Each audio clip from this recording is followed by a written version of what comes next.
Le jeune, t'as même pas, t'as quoi, t'as 20 ans, 22 ans? La plupart du temps, ils connaissent même pas l'arabe, ces gens. Toi, à 22 ans, sans arabe, tu vas me dire que t'es mujtahid dans le madhab de Shafi?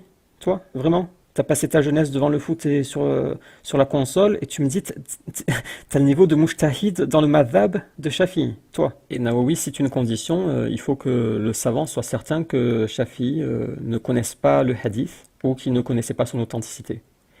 Et cela, ce n'est que après avoir lu les livres de Shafi'i. Est-ce que toi, 22 ans, tu vas me dire, toi, 22 ans, t'as lu les livres de Shafi'i? Arrête. Ce n'est possible qu'après avoir lu les livres de Shafi'i. Tous les livres, ainsi que les livres de ses compagnons qui ont pris de lui, qui ont pris la science de lui. En gros, il faut être spécialiste dans le madhab. C'est à ces gens que s'adresse Shafi'i quand il dit si vous trouvez un hadith authentique, c'est mon madhab. Il s'adresse pas à toi qui viens de taper sur Google et qui a trouvé un hadith comme ça par terre. Il s'adresse aux spécialistes. Cette condition est difficile. Moi, tu peux me laisser 30 vies entières, je sais que je n'atteindrai pas ce niveau. Moi, j'en suis incapable. C'est une condition difficile. Comment à 22 ans, sans arabe, ils se rendent pas compte en fait ces gens. Shafi'i a délaissé la pratique sur le sens apparent de beaucoup de hadiths, c'est-à-dire tu vas trouver plein de hadiths que Shafi'i a contredit en apparence. Et il a délaissé le sens apparent pourquoi? Parce que parfois c'est abrogé. As-tu la science de l'abrogeant et l'abrogé à 22 ans? Un hadith qu'on avait déjà vu, c'est sur le voleur multirécidiviste. Pour le premier vol, il est dit faut lui couper la main. Deuxième vol, le pied opposé. Troisième vol, l'autre main. Quatrième vol, l'autre pied.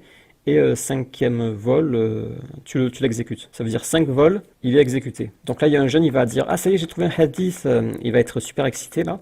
Sauf que les 4 écoles, pas une, les 4 écoles ont dit on l'exécute pas la 5e fois. Quoi, mais ça veut dire ils ont délaissé la sunna, ils ont contredit le hadith, ça va pas la tête, pourquoi tu veux suivre des hommes? Ils se sont trompés, regarde, il y a le hadith ici. Comment peux-tu suivre des hommes qui se sont trompés à la place du prophète?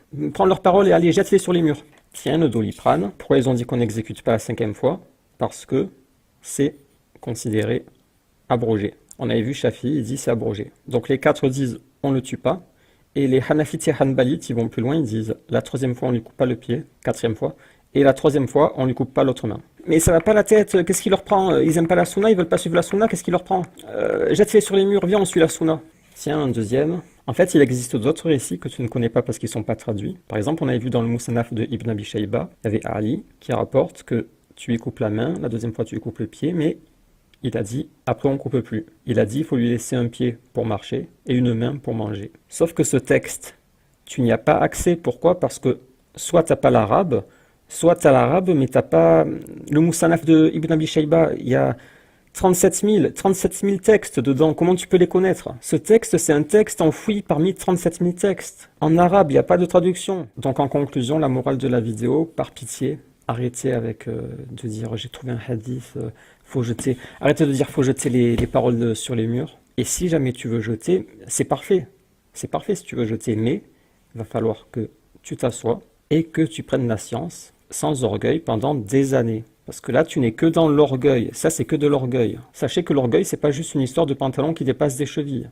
L'orgueil, c'est plus général, c'est plus vaste. Et affirmer à 22 ans, 25 ans que souvent sans l'arabe, ils n'ont même pas l'arabe, sans études, souvent sans arabe, affirmer Abu Hanifa s'est trompé, Malik s'est trompé, mais c'est hallucinant. Comment tu peux dire Abu Hanifa s'est trompé? C'est comme l'apostat, l'apostat niveau 0 l'apostat. Il connaissait même pas la bataille du chameau, il savait pas que ça existait, et il prétendait pouvoir trouver des fautes d'orthographe dans le Coran. Alors qu'il a un niveau 0 en arabe aussi, il distinguait pas le singulier du pluriel. Et il te disait, il y a plein de fautes d'orthographe dans le Coran. Là c'est pareil, c'est des gens niveau 0, c'est vraiment des débutants de compétition. Ils te prennent des grands savants, ils te disent il s'est trompé, il a fait une erreur là, ça c'est une erreur. Abu Hanifa s'est trompé ici. Malik s'est trompé là. Pourquoi? Parce que j'ai trouvé un hadith authentique. Ou parce que j'ai tapé sur Google et sur Ilm Shari, il y avait écrit ça. Malik s'est trompé, le hadith ne lui était pas parvenu. Malik, le hadith ne lui est pas parvenu. Malik, il est juste à Médine parmi tous les tabi'in et tu crois qu'il a besoin de ton hadith authentique, mais arrête. Donc Nawawi dit que Shafi a souvent délaissé le sens apparent à cause d'abrogation ou de particularisation, parce qu'il y a des hadiths qui semblent avoir une portée générale, mais qui n'ont qu'une portée restreinte. Ou alors il a interprété le hadith, ou autre. Shaykh